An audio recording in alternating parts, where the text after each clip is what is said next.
मैं हूं अतुल सिंघल। स्वागत है आपका हमारे खास कार्यक्रम नमो इम्पैक्ट में।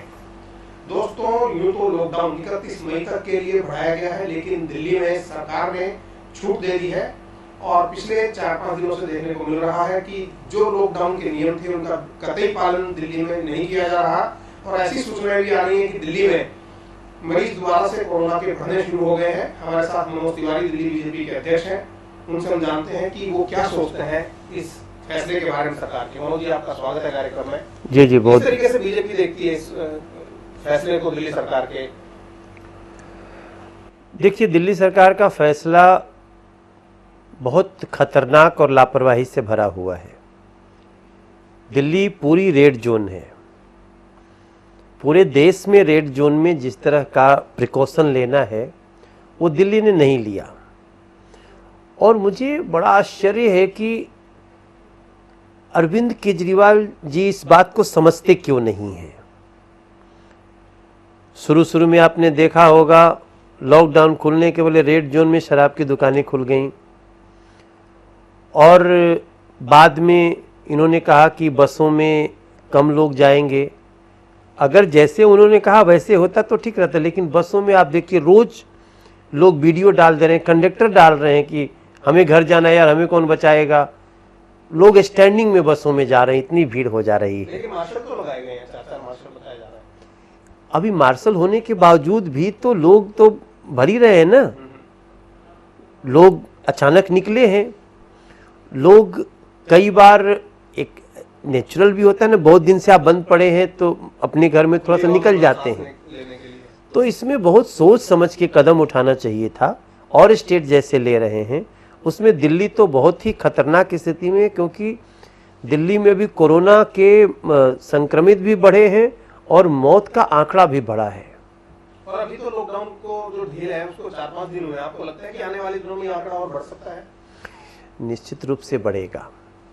मैं परसों दिन अनाज मंडी के लोगों से बात कर रहा था, अलग अलग, कोई आज़ादपुर अनाज मंडी तो कोई नरेला मंडी, सब लोगों को वीडियो कॉन्फ्रेंस पे बात कर रहा था। वो लोग फ़ोन मतलब वीडियो कॉन्फ्रेंस में ऑलमोस्ट चिल्ला रहे थे। मैंने उनको बड़ी मुश्किल से ढाढ़स बंधाया। आज मैंने शाम को उनको बुलाया है कि आप लोग अपनी सारी चीज़ें लेके बताइए। मतलब कोई भी इंस्ट्रक्शन का और रूल रेगुलेशंस का पालन नहीं हो रहा है जो कोरोना संकट में होना चाहिए। और अनाज मंडियों में, सब्जी मंडियों में बहुत संक्रमित लोगों की संख्या बढ़ी। तो इस पे क्यों अरविंद केजरीवाल सरकार बिल्कुल ही शांत है, क्यों चुप्पी ओढ़े हुए है? और जिस प्रकार से दिल्ली से लोगों का पलायन भी शुरू हुआ, जिस तरह से राशन का वितरण ठीक से नहीं हुआ, ये सब कुछ एक बड़े क्वेश्चन मार्क में है। क्योंकि वास्तविकता है कि अब हम लोग लॉकडाउन में तो जाके सेवा कर आ रहे थे, लेकिन जब खुल गया है तो डर लग रहा है, क्योंकि इतने लोग सड़कों पे आ गए हैं और उनको किस तरह से नियंत्रित रखना था, इसमें दिल्ली सरकार ने अपनी जिम्मेदारी से पूरी तरह से पल्ला झाड़ रखा है। ये भी है कि जब दिल्ली में शुरुआत हुई थी कोरोना की, देश में हुई थी, तो लॉकडाउन कर दिया गया। अब दिल्ली में जब लगातार मामले बढ़ रहे हैं, ऐसे में लॉकडाउन में छूट देना तो एक खतरनाक विषय है। 100%। और स्टेट जो ज़्यादा खतरे में हैं वो बहुत ज़्यादा सुरक्षात्मक कदम उठा रहे हैं, लेकिन उस मायने में दिल्ली में तो बहुत ही खतरनाक स्थिति है। आप भी राजनेता हैं, आपको लगता है कि इसके पीछे कोई राजनीति या कोई तुष्टीकरण का मामला है, जैसे तमाम तरीके के आरोप लगते रहते हैं? मुझे तो अनुमान ही नहीं, विश्वास है कि अरविंद केजरीवाल जी ने इस कोरोना संकट में भी वो छोटी राजनीति करने का काम किया, दोषारोपण के लिए। सपोज उन्होंने अब सारी चीज़ें ऑलमोस्ट ये कह के कि ये ऐसे होगा चलो, और फिर बाद में दोष किस पे देंगे? पुलिस पे देंगे। या अगर पुलिस ने कड़ाई बरती तो फिर पुलिस को दोष। तो इसके पीछे उनकी एक राजनीति आई है। मैं अक्सर जब उनको समझ रहा हूँ, चूँकि दिल्ली एक केंद्र शासित प्रदेश भी है, कई व्यवस्थाएं यहाँ पे केंद्र को भी देखनी पड़ती है, या एमसीडी में बीजेपी है, तो वो हमेशा इसको पहले काम खराब करना फिर वो सामने वाले को दोष देना, ये उनकी आदत है। ऐसा भी आपको लगता है कि जैसे रमजान का महीना चल रहा है तो उसकी वजह से कुछ लॉकडाउन में ढील दी गई है? जो तुष्टीकरण की बात है, आपके लोग काफी आरोप भी इस तरह का लगाते हैं समय समय पर। देखिए, मैं इस पे ज्यादा नहीं बोलना चाहता हूं, क्योंकि ये बहुत सेंसिटिव मामला है और जिम्मेदार लोगों को बहुत ही सोच समझ के बात करनी चाहिए। लेकिन ये तो छिपा नहीं है कि अगर एक खास कम्युनिटी का नुकसान भी हो रहा है लेकिन उस डिसीजन से वो खुश हो रहे हैं, तो अरविंद केजरीवाल जी उसमें जाएंगे, बेशक उस कम्युनिटी को नुकसान हो जाए। कई चीजें ऐसी होती है ना कि जो तुरंत तो सुनने में बड़ा अच्छा लगता है कि हाँ जी चलो जी छूट हो गई, लेकिन छूट होने के बाद नुकसान किसको होगा? उसी को होगा ना जो सड़क पे निकलेगा। जो पूरे लॉकडाउन में निकला ही नहीं बाहर, उसको क्या नुकसान होगा?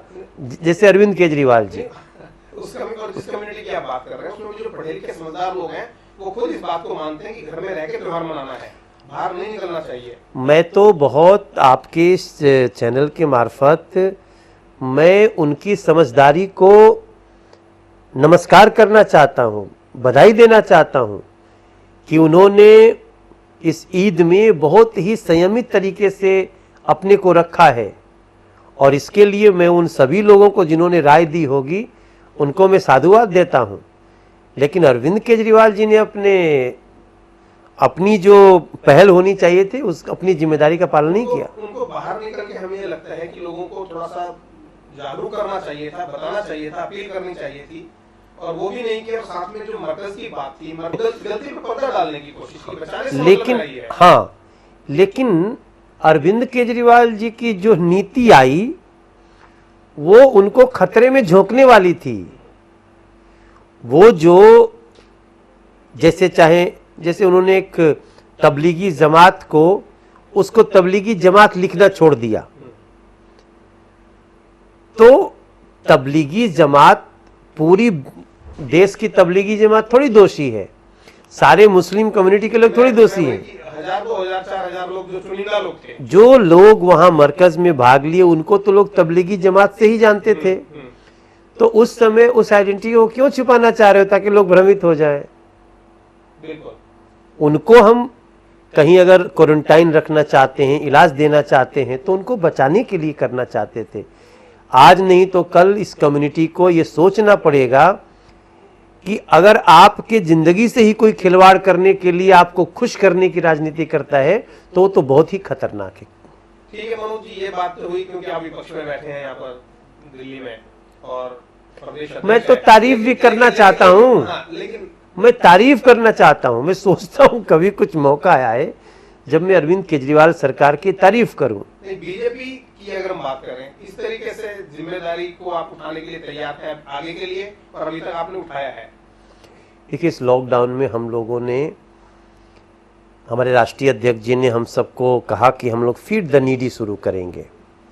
हमने शुरू किया और आज मैं बड़े सुकून से कह सकता हूं कि दिल्ली बीजेपी के कार्यकर्ताओं ने क्या सेवा की है। अपने घर घर से 5 आदमी को खिलाना ही है, इतना ही कहा गया था, लेकिन लोगों ने, मुझे लगता है कि हर कार्यकर्ता, जो सबसे असमर्थ कार्यकर्ता होगा, वो भी कम से कम 200 लोगों को इस लॉकडाउन में भोजन जरूर कराया होगा। हमने 55,000 किट बांटे हैं, अपने घर से बांटे। सभी सांसदों ने ऐसा किया है, हमारे सभी विधायकों ने किया है, सभी जिलाध्यक्षों ने किया है। इस पूरे लॉकडाउन में हम लोगों को ऐसा लगता है हम लोग राशन दुकान के मालिक हैं। क्या सकारात्मक आपको पक्ष लगा इसका लॉकडाउन का? सकारात्मक पक्ष लगे कि हवाएं बड़ी साफ हो गई, जमुना जी की क्लीनलीनेस में बहुत बढ़ोतरी हुआ, वायुमंडल साफ हुआ, पेड़ पत्ते बहुत एकदम हरे हरे चमकने लगी, मतलब हरे हों लाल हों जो भी हों अपने कलर में थे। और पोल्यूशन में भारी कमी आई है। मैंने बंदरों को हाथ से खाना खाते हुए देखा। जो बंदर हमें देख के दौड़ा लेते थे और हम उनको देख के दौड़ा लेते थे, तो हमने कई दिन तो बंदरों को फीड किया। और दिल्ली बीजेपी हाईटेक हो गई, आपने कहा वीडियो कॉन्फ्रेंसिंग से बात की है और लगातार। हाँ, ये thank you very much. Video conferencing का जो शुरू हुआ, ये तो बहुत लोगों ने, हमारे मोबाइल में इतनी सुविधा है, लोगों को पता ही नहीं था, हमको भी नहीं पता था, और वो हाईटेक तो हुई है। जूम कॉन्फ्रेंस जैसी चीजें होने लगी। हाँ, जूम कॉन्फ्रेंस होने लगी। उसकी डिसिप्लिन को लोगों ने सीखा, कब अपना म्यूट करना है, कब अनम्यूट करना है, कैसे वीडियो आएगा, कैमरे के सामने कैसे बैठना है। हाँ, क्या बहुत करना चाहेंगे आप लोगों से, दिल्ली के लोगों से, अगर राजनीति को एक तरफ छोड़ दिया जाए, एक नेता होने के नाते आप सांसद भी हैं। देखिए, मैं सभी लोगों से बोलना चाहता हूं हाथ जोड़ के कि हमने लॉकडाउन का मुख्य खतरा तो पार कर लिया, लेकिन अब जब बहुत सारी छूट हुई है दिल्ली में, तो ये न समझे कि कोरोना का संकट खत्म हो गया है। हमें बार बार हाथ धोना साबुन से, सोशल डिस्टेंसिंग मतलब फिजिकल डिस्टेंसिंग, इमोशनल डिस्टेंसिंग नहीं, वो फिजिकल डिस्टेंसिंग रखना है। घर में आने वाली चीज़ों को थोड़ा सा क्लीन करके ही उपयोग करिए, सैनिटाइज करते रहिए। अगर किसी से समझ लीजिए कि आप टच हो गए, तो उस टच हाथ से आँख और नाक ना छुएं जब तक उसको सैनिटाइज न कर लें। तो जहाँ डाउट हो, अपने हाथ को साबुन से धोइए, और इस प्रकार से सतर्कता रखते हुए आगे चलिए। हम जब इतनी बड़ी लड़ाई जीते हैं, तो फाइनली भी हम कोरोना को हराएंगे। बहुत बहुत धन्यवाद, thank you so much. Delhi Pradesh BJP के अध्यक्ष मनोज तिवारी, निश्चित तौर पर उन्होंने कहा कि आने वाले समय में कोरोना का खतरा बढ़ सकता है, ये अभी टला नहीं है। लॉकडाउन में ढील देने का मतलब ये नहीं कि कोरोना चला गया, वो वही है अपनी जगह, और कोरोना के जो मरीज हैं वो भी ज्यादा सामने आ रहे हैं। इसलिए 2 गज की दूरी है जरूरी, और जो लॉकडाउन के और कोरोना के नियम हैं उनको आप पालन करें, जिससे कि कोरोना से बचे रहें।